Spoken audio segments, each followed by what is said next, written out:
duket që ata janë pajtuar që ja kanë deleguar gjithë përgjegjësinë politike liderit, madje edhe mund ndodh, mos ta përjashtojmë, jam i bindur që vetëm ndonjë rreth shumë i mbyllur në lëvizjen e vendosje ka informata të sakta për lëvizje taktike të kryeministrit Kurti në këtë drejtim. Mos harro, jam i bindur që masa e gjerë e deputetëve as nuk kanë haber për atë se çka po ndodh, as nuk janë të informuar as për takimet, për bashkëbiseda që ka pasur me lider të opozitarëve. E para është normal kjo atribuimi të gjitha përgjegjësive ndaj liderit televizjes vetvendosje, do të thotë atribuimi plot, dhe e dyta, frika se mos po gabojnë duke qenë të painformuar se çka po shkon, se si po shkon procesi i negociatave dhe se cilët janë qëllimet. Duhet pak integritet politik. Po lip integritet të llojit dogmatik, po.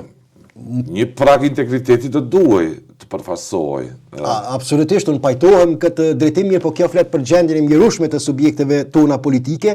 Nëse i shohim, do thotë në njërin anë kemi lëvizje vetvendosje ku të gjitha kompetencat janë deleguar liderit dhe vetëm ai e din çka bën, të tjerët janë vetëm mashineri votimi sa i përket vendimeve që ka. Dhe në anën tjetër, dëgjoj, apo tash kemi edhe polin e kundërt në lidhjen demokratike të Kosovës që nuk është në gjendje të ndërtoj asnjë qendrim unik për këtë temë dhe atëherë t'ja lejoj në vullnetin individual, t'ja lejoj në vullnetin secilit individual të secilit deputet. Pra kemi një centralizim, kemi një centralizim të plot. Shikuar pas fondi filozofik, asnjëra nuk janë. Për mendësie po flasim, po flasim me filli për një ambient demokratik. Po flasim për në njërin anë për një mendësi centraliste politike dhe në anën tjetër për një mendësi fragmentariste politike, por që asnjëra nuk janë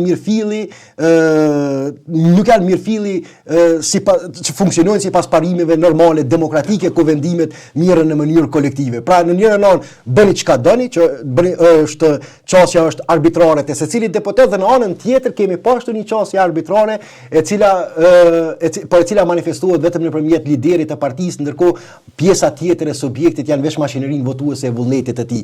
Pra vullnetet